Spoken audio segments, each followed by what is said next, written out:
जय श्री श्याम सभी श्याम प्रेमियों को। कैसे हैं आप सभी? आशा करती हूँ बांके बिहारी जी की कृपा से आप सभी कुशल होंगे। आज मैं आपके समक्ष जो विषय पर बात करने के लिए उपस्थित हुई हूँ वो है कार्तिक मास। कार्तिक मास की क्या महिमा है, आज मैं वो आपको बताने जा रही हूँ। तो शुरू करती हूँ।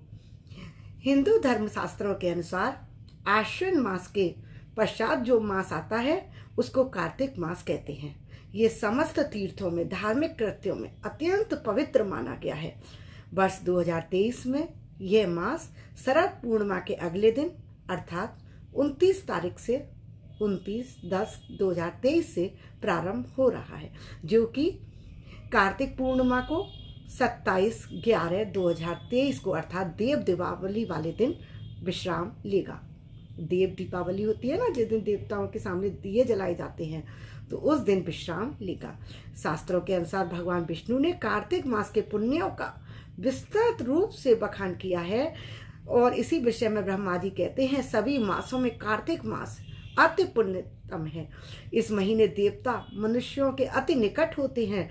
इस माह के प्रभाव से जब आप पूजा तप दान करते हैं तो रोगियों के रोग दूर हो जाते हैं, जीवन में विलासिता से मुक्ति मिलती है। इस महीने किए जाने वाले पूजा पाठ, जप तप और दान स्नान इत्यादि करते हुए मनुष्य कम से कम प्रयासों के द्वारा प्रभु को प्रसन्न कर सकता है। पुण्य कमाकर इस जन्म के साथ साथ अगले जन्मों को भी सुधार सकते हैं। तो हमें इसीलिए कार्तिक मास में प्रयत्नशील रहना है, ऐसे ही नहीं बैठे रहना। अपने आप को भगवान की सेवा में, ध्यान में, सत्संग में, संत सेवा में लगाए रखना है, जिससे कि हमें प्रभु प्राप्ति हो सके। कार्तिक मास में बहुत बड़े बड़े त्योहार आते हैं, जैसे कि आपको सभी को ज्ञात है, जिनमें कि कार्तिक मास में करवा चौथ सबसे पहले, फिर अहुई अष्टमी, रमा एकादशी, गोवध द्वादशी, धनतेरस, रूप चतुर्दशी, दीपावली, गोवर्धन पूजा, भैया दूज, सौभाग्य पंचमी, छठ गोपाष्टमी, आंवला नवमी, देव एकादशी, तुलसी विवाह, वैकुंठ चतुर्दशी, कार्तिक पूर्णिमा या देव दीपावली। बड़े बड़े त्योहार बड़े बड़े धूम से मनाए जाते हैं, जो कि विश्व प्रसिद्ध हैं। इस माह में जो देव दीपा उठावनी एकादशी आती है उसका तो बहुत ही महत्व, क्योंकि 4 महीने बाद भगवान विष्णु अपनी शयन से, अपनी योग निद्रा से जागते हैं। उसके बाद सारे मांगलिक कार्य प्रारंभ हो जाते हैं, जो विवाह आदि कार्य रुक जाते हैं वो प्रारंभ हो जाते हैं। तो कार्तिक मास में हमें कौन से कार्य करने चाहिए वो मैं अब आपको बताने जा रही हूँ। कार्तिक मास में भगवान विष्णु जी का पूजा का मास है, इसलिए इसमें स्नान, दान, उपवास, पूजा पाठ, अन्न दान, गौदान, रजत दान, स्वर्ण दान, वस्त्र दान और तुलसी पूजन अवश्य करना चाहिए। इनका करने से अच्छे पुण्य की प्राप्ति होती है। इस माह की पूजा विधि तथा व्रत त्योहार बहुत विस्तृत है, परंतु सामान्य सरलता से किए जाने वाले कार्यों का मैं वर्णन कर रही हूँ, जो कि इस प्रकार है। पहला है स्नान। कार्तिक मास को कार्तिक स्नान की भी संज्ञा दी गई है। देश भर की पवित्र नदियों में स्नान का विशेष महत्व रहता है। संपूर्ण कार्तिक मास में घर से बाहर किसी नदी या सरोवर में स्नान करना तथा गायत्री मंत्र का जाप करते हुए दिन भर में एक बार भोजन ग्रहण करते हुए व्रत रखना अति उत्तम माना गया है। कोई भी एक नियम का पालन करना। हिंदू धर्म ग्रंथों के अनुसार पवित्र स्नान इस व्रत के प्रभाव से समस्त पापों से हमें मुक्ति देते हैं। जो व्यक्ति नदियों के जल में स्नान ना कर पाए तो वो सूर्योदय से पहले उठकर कार्तिक स्नान अपने घर में ही करते हैं और मंदिर में जाकर पूजा कर सकते हैं। मंदिर में भी ना जा सकें तो अपने घर के मंदिर में बैठ के, तुलसी के पास बैठ के पूजा जरूर करें। विष्णु पूजन दूसरा आता है। विष्णु पूजन तथा कार्तिक कथा का श्रवण करना। संपूर्ण कार्तिक मास में प्रतिदिन हमें कब उठना है? सूर्योदय से 48 मिनट पहले, सूरज निकले उससे 48 मिनट पहले उठना है। भगवान विष्णु जी का मंदिर ना हो तो कृष्ण मंदिर या राम मंदिर में जाकर भगवान के सम्मुख देसी घी का दीपक प्रज्वलित करें। भगवान को शुद्ध चंदन का लेप लगाएं। यदि संपूर्ण अंगों पर लेप लगाना असंभव हो तो भगवान के मस्तक पर और चरणों में चंदन अवश्य अर्पित करें। जैसा कि मैंने आपको अपनी वीडियो में बताया है, हरे चंदन लगाना, हरि चंदन लगाने से कार्तिक मास में भगवान अति प्रसन्न होते हैं। तो आपको हरि चंदन की विधि देखनी है तो वो आप मेरे वीडियो में जाकर देख सकते हैं कि हरि चंदन कैसे बनाया जाता है। उसके उपरांत भगवान को कमल के फूल अर्पित करना, तुलसी दल अर्पित करना, जिससे कि भगवान बहुत कृपा करते हैं, और कार्तिक की कथाओं का श्रवण करना चाहिए। संक्षेप में कार्तिक मास के 30 दिन भगवान विष्णु के सम्मुख ज्योत जगानी है, मतलब दीपक जलाना है। उन्हें चंदन का लेप लगाना है, चंदन का तिलक लगाना है। ऐसा करने से पुण्य की प्राप्ति होती है। नदी में स्नान न कर सको तो अपने घर में ही करो। अच्छे पुण्य के प्राप्ति करेंगे हम, हमारे सारे पाप नष्ट हो जाएंगे। ये जन्म तो सुधरेगा ही, हमारा अगला जन्म भी बहुत अच्छा होने वाला है।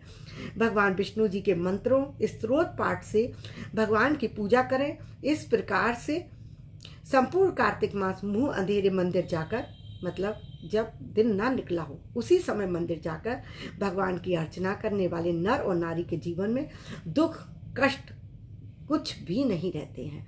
उसके घर में, उसके जीवन में, परिवार में धन धान्य संपत्ति पुत्र पौत्र अनंत काल तक बने रहते हैं।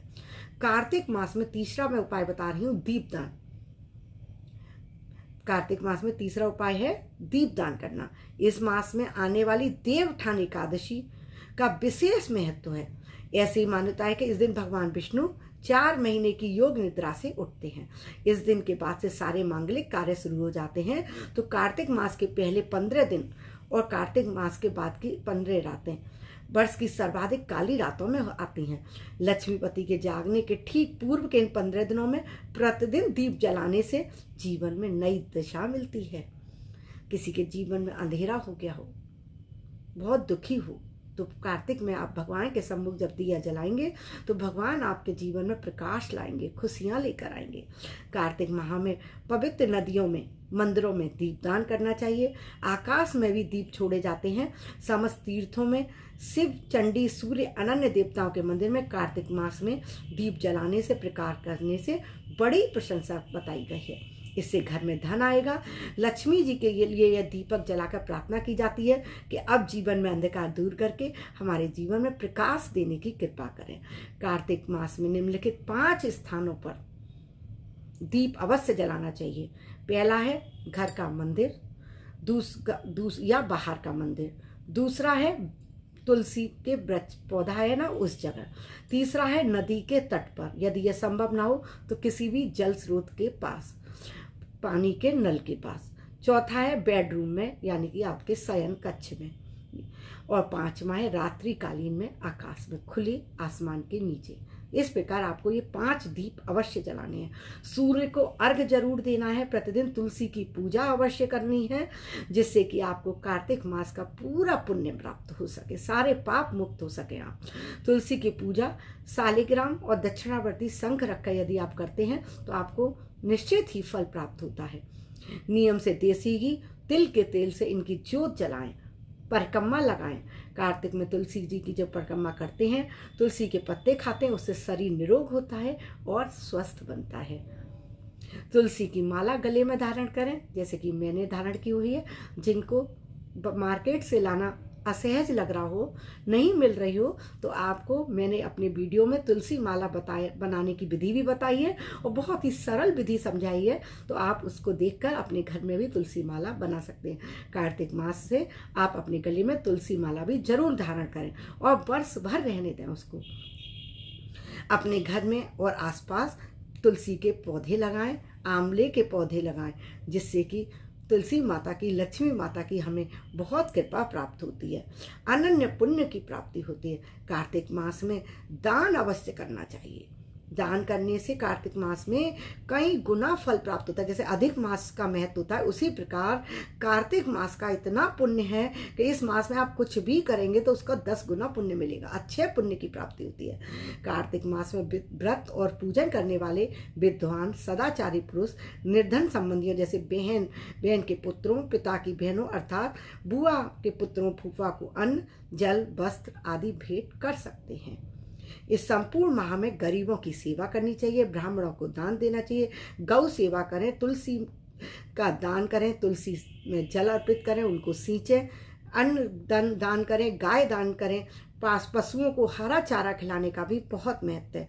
सबसे बढ़कर दान है कन्यादान, इससे अधिक है विद्यादान, उससे भी अधिक है गौदान, और गौदान से भी अधिक है संसार में सबसे जरूरी कोई गरीब है उसको आप अन्न दान करें। इसलिए इस मास में अन्न का दान अवश्य करें।